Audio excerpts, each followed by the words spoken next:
Hello. ആരതി ആ, പറഞ്ഞോളൂ. എന്ത് ചെയ്യുവാ? ഇപ്പൊ നിങ്ങളെ കുറിച്ച് ആലോചിച്ചേ ഉള്ളൂ. ആ, ഫോൺ ചെയ്തല്ലോ. നിങ്ങളെ ഞാൻ സമ്മതിച്ചിരിക്കുന്നു. ആരതി പെട്ടെന്ന് റെഡി ആയിട്ട് പുറത്തു വാ. ആയിക്കോട്ടെ. നമുക്കൊന്ന് കറങ്ങിട്ട് വരാം. അതിരിക്കട്ടെ, നമ്മൾ എങ്ങോട്ടാ പോന്നേ? അത് സർപ്രൈസ്. നീ പെട്ടെന്ന് റെഡി ആയിട്ട് പുറത്തു വാ, ഞാൻ വെയിറ്റ് ചെയ്യാം. ശരി എന്നാ. കേട്ടല്ലോ? കം. ശരി.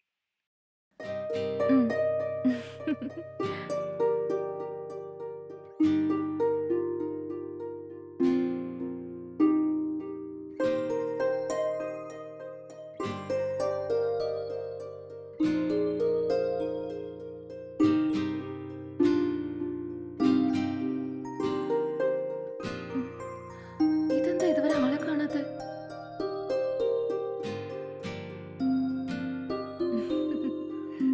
വാ കയറിയിരിക്കേ. ഉം. അപ്പൊ പോവാം. ഉം. ഉം. നിനക്ക് എന്താ വേണ്ടത്? നിങ്ങൾ എന്നെ പറഞ്ഞോ. നിനക്കെന്നെ ഇഷ്ടമല്ലേ? ഇഷ്ടമാണ്. ഉം. എന്നെ എത്രത്തോളം ഇഷ്ടമുണ്ട്? ആ,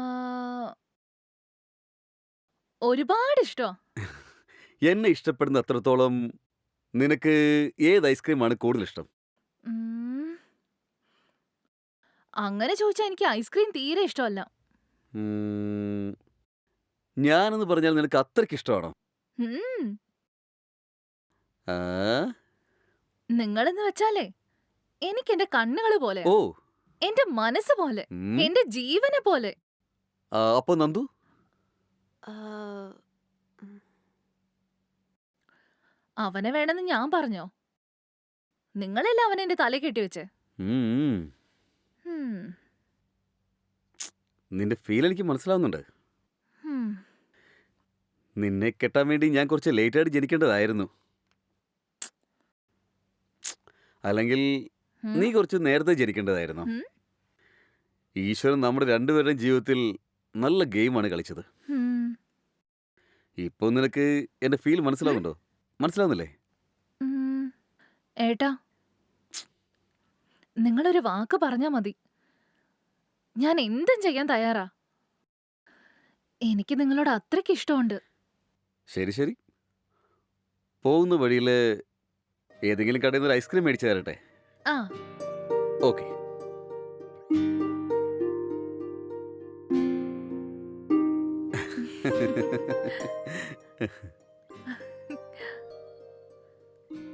അതെ, നീ വിട്ടിരിക്കേ, ഞാൻ ഐസ്ക്രീം മേടിച്ചിട്ട് വരാം. ഓക്കെ.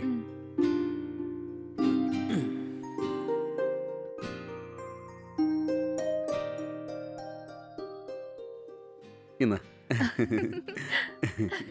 ഐസ്ക്രീം കണ്ടു ഉടനെ മുഖം അങ്ങ് തെളിഞ്ഞല്ലോ. അപ്പൊ പോവാം.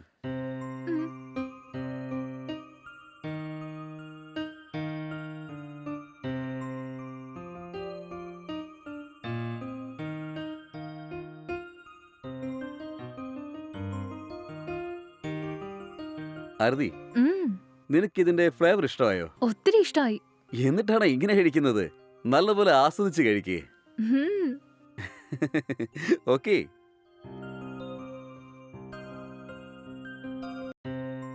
നിനക്ക് എന്ത് വേണമെങ്കിലും എപ്പോൾ വേണമെങ്കിലും എനിക്കൊരു ഫോൺ ചെയ്താൽ മതി. ആ, നന്ദു, നന്ദു, ഇവനെന്തു പറ്റി? ആരതി, ആർത്തി നിക്ക്. എന്താ നോക്കുന്നേ? നിങ്ങൾ ആർത്തിയുടെ ചേച്ചിയുടെ ഭർത്താവാണ്, ഞാൻ അവളുടെ ഹസ്ബൻഡ്. രാവിലെ ഇവള് എഴുന്നേറ്റത് മുതൽ രാത്രി ഉറങ്ങുന്നത് വരെ എന്തിന് ഉറക്കത്തിൽ പോലും നിങ്ങളുടെ പേരാണ് ഓരോ സെക്കൻഡും പറഞ്ഞുകൊണ്ടിരിക്കുന്നത്. പിന്നെ ഞാനെന്തിനാ? നന്ദു, ഇപ്പൊ നിന്റെ പ്രശ്നം എന്താ? നീ എന്തിനാ ഇപ്പൊ അങ്ങേരോട് കയർത്ത് കയറുന്നേ? നീ നിന്റെ ലിമിറ്റ് ക്രോസ് ചെയ്യാണ് നന്ദു. എന്ത് ലിമിറ്റ്? ഞാനാണോ ക്രോസ് ചെയ്യുന്നേ? ഒരു പെണ്ണിന് 3 നേരം ഭക്ഷണം കിടക്കാൻ ഒരു മുറി ഉണ്ടായാൽ മാത്രം മതിയോ? ഞാനൊരു മനുഷ്യ സ്ത്രീയാ, എനിക്കുണ്ടാവില്ല ഫീലിങ്സ് ഒക്കെ. അതെന്തുകൊണ്ടാ നിനക്ക് മനസ്സിലാവാത്തെ? ഇങ്ങനെ മനസ്സിലാക്കുന്ന പോലെ നീ എന്താ മനസ്സിലാക്കാത്തത്? നിനക്കൊരിക്കലും മനസ്സിലാക്കാനും പറ്റില്ല, മനസ്സിലാക്കുകയും വേണ്ട. ആർത്തി, മിണ്ടാതിരിക്കെ. പെണ്ണെന്ന് വെച്ചാൽ എന്താണെന്ന് നീ എനിക്ക് ക്ലാസ് എടുക്കുവാണോ? നിനക്ക് എന്നോട് ബഹുമാനം, പേടി, സ്നേഹം ഒന്നുമില്ല. അതെനിക്ക് തിരിച്ചറിയാൻ കഴിയും. ഇയാൾ നിന്നെക്കാളും വയസ്സിൽ മൂത്തതല്ലേ? നീ എന്തിനെ തെറ്റായി സംസാരിച്ചാലും നിനക്ക് അദ്ദേഹം നല്ല ബുദ്ധികൾ പറഞ്ഞു കൊടുക്കണം. നന്ദു, നീ എന്തൊക്കെയാ സംസാരിക്കുന്നേ? നിങ്ങൾ ആദ്യം മിണ്ടാതിരിക്കുക. ഇനി നിങ്ങളുടെ സ്നേഹം ആർത്തിക്ക് ആവശ്യമില്ല. ഇനി അവൾക്ക് ഏതാണ് ഇഷ്ടം, ഇഷ്ടമില്ല എന്ന കാര്യം അവളുടെ അച്ഛനമ്മയല്ല, ഞാനാണ് തീരുമാനിക്കേണ്ടത്. ഇനി നിങ്ങൾ എൻ്റെ കുടുംബത്തിലേക്ക് യാതൊരു നല്ലതും ചെയ്യണ്ട. ദയവേത് നിങ്ങൾ എപ്പോഴും ശല്യം ചെയ്യാതിരുന്നാൽ മാത്രം മതി. നന്ദു, നിർത്തുന്നുണ്ടോ? ആർത്തി, മിണ്ടാതിരിക്കാനാ പറഞ്ഞ്. ജീവിതം വെറും കാശും പണം മാത്രമല്ല. കാണാതെ പോയതിനു ശേഷം തെരഞ്ഞെടുക്കാൻ. അത് ജീവിതത്തിന്റെ അവസാനത്തെ ബസ് പോലെയാണ്. ഒരു തവണ മിസ് ചെയ്ത് കഴിഞ്ഞാൽ പിന്നെ അത് ഒരിക്കലും കിട്ടില്ല. എന്നെക്കൊണ്ട് വിചാരിച്ച പോലെ ജീവിതത്തിൽ യാത്ര ചെയ്യാൻ പറ്റുമെന്ന് വിചാരിച്ചാൽ അതിന് പേര് വേറെയാണ്. ഹലോ, ഒരു മിനിറ്റ്. ഇനി നിങ്ങൾ ഞങ്ങളുടെ ലൈഫിലേക്ക് ഒരിക്കലും വരാൻ പാടില്ല. ഞങ്ങളുടെ വീട്ടിലേക്ക് വന്നു പോരുത്.